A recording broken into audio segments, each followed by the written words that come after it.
An HOA can be a necessary evil in certain situations, but more often than not, they lean towards the evil side.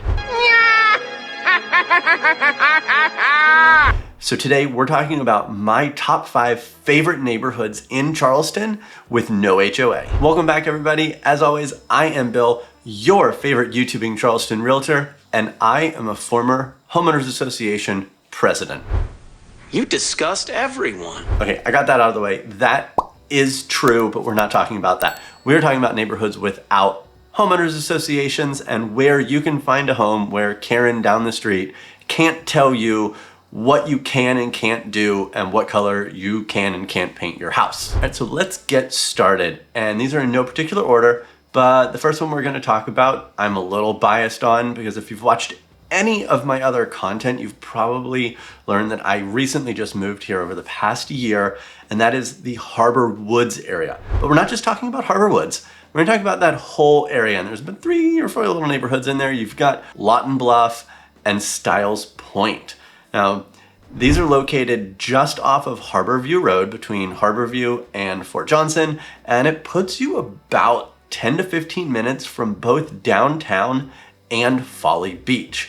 Now, the homes that you're gonna find in these neighborhoods are gonna be built mainly in the 70s and into the early 80s, and you're gonna see a wide variety of housing styles in here, from traditional, ranch, Dutch colonial, a Tudor mixed in there, some cottages, and just a little bit of everything. Which is one of those beauties of living in a non-HOA neighborhood, that everything doesn't have to look the same. And these homes are going to be priced between the 400s to the 900s, of course, depending on size and condition. And getting into that 400s, at that entry level in these neighborhoods, you're gonna be looking at a small ranch, might not have a garage, and might need a little bit of updating.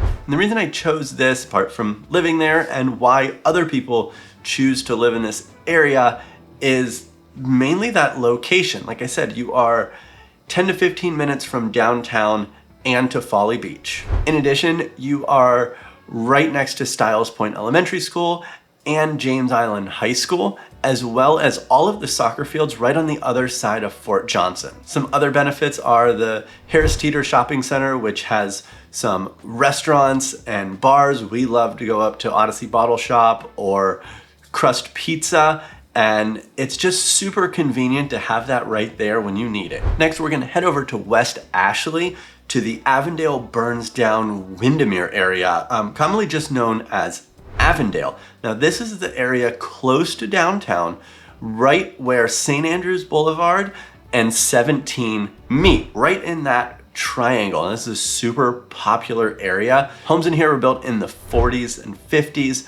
with most of them being traditional ranch or cottage style. And you can expect to pay a wide variety of prices in this area, from the 400s to over $1 million. It just depends on a lot of factors. Now, there are a lot of the older homes, but we are seeing some homes and lots being developed into newer, more modern style homes. Those are gonna fetch that $1 million price tag. And the main reason people choose to live in this area is, like I said, it's proximity to downtown, which is very close to downtown. You're about 20 minutes from the beach as well. But then right in that Avondale area, you have a plethora of shopping and dining options, as well as other entertainment there. You have Triangle Char and Bar, you've got The Roost, you've got the Charlestown Fermentery. There's also right down the road, you have Whole Foods, which is always a popular spot. And then the Windermere Shopping Center, which has Earth Fare and a bunch of other locally owned bars and restaurants. Now, next up on the list, I could just say the Charleston Peninsula, because most of the whole peninsula is without an HOA, but it is so big and there are 13 different neighborhoods. We're only gonna talk about one, but if you want to know about the other ones, I'm gonna link a video down below and up here for you where I do an overview of all of the neighborhoods. But for the sake of this video, we're gonna talk about one of my favorites, and that is Wagner Terrace. Now, Wagner Terrace is located on the northwestern side of the Charleston Peninsula. It's gonna be north of Hampton Park and west of Rutledge Avenue. With most of the homes being built in the 30s, 40s, and 50s, But like most areas, you are going to see the occasional new or newer build pop up as people renovate and tear down these older homes. And because of that mix of the older and occasionally newer homes, it's going to make that price range pretty drastic. And you can expect to get into the neighborhood at the starting point in the 500s, but you can also pay upwards of over $2 million. And it's just going to depend on your budget and what you want. You can get a smaller home for the cheaper side, or you can get a larger home that overlooks the Ashley River, and that, of course, is going to be on the higher side. And the reason people move to Wagner Terrace is because it is one of the more affordable areas on the Charleston Peninsula, and it is just a short trip into downtown Charleston and everything it has to offer. But also up in Wagner Terrace, you have easy access to get to Hampton Park, which has a mile loop that you can run, and there's a lot of green space, and there's a little dog park over there as well.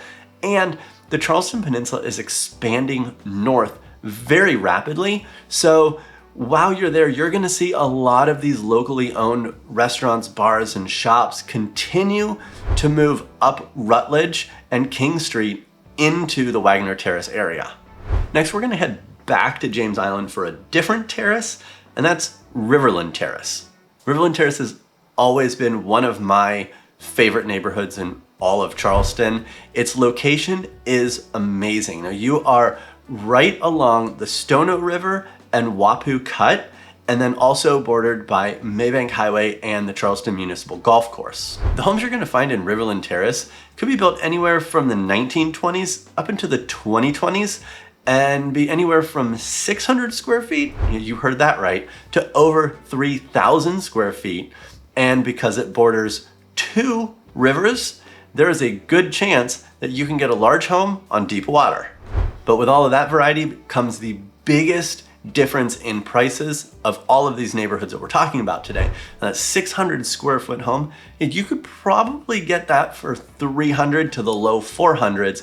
But if you're looking at 3,000 square feet on deep water, be prepared to drop around 2 to 3 million just for that. But the sweet spot in here, you could expect anywhere between 500,000 and 750,000. The reason this neighborhood is so popular, again, real estate is location, location, location, where you don't have to be one of those waterfront properties to have access to the water. Now, right down Plymouth Road, there is Plymouth Park.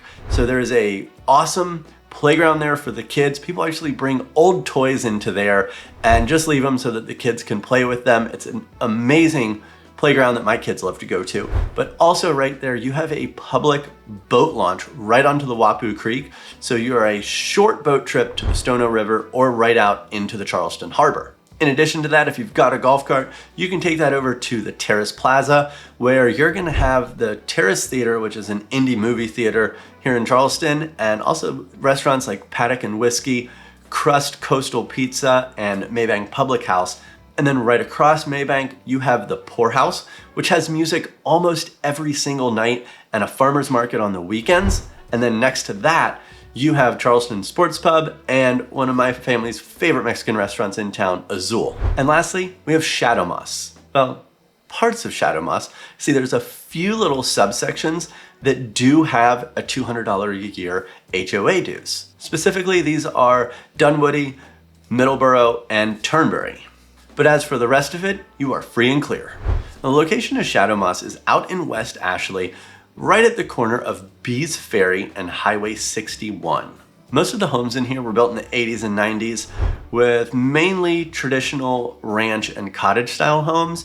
But since there's no HOA, you do have the occasional wild card like this Tudor castle. Prices for the non-HOA sections are gonna be from the mid 300s up into the 500s. Now those HOA sections do get a little pricier, but that's not what we're talking about here today. And the reason people love Shadow Moss is it has something that none of those other neighborhoods have, and that's amenities. Now you do have to pay for the amenities, but there is the Shadow Moss golf course right through the middle of the neighborhood, and they also have a pool. So you can become a member, whether golf or social, so that you can use that pool, but it doesn't come with all of the rules and restrictions on what you can and can't do with your home. So that makes it super convenient if you're looking for a neighborhood with a pool, but you don't want an HOA.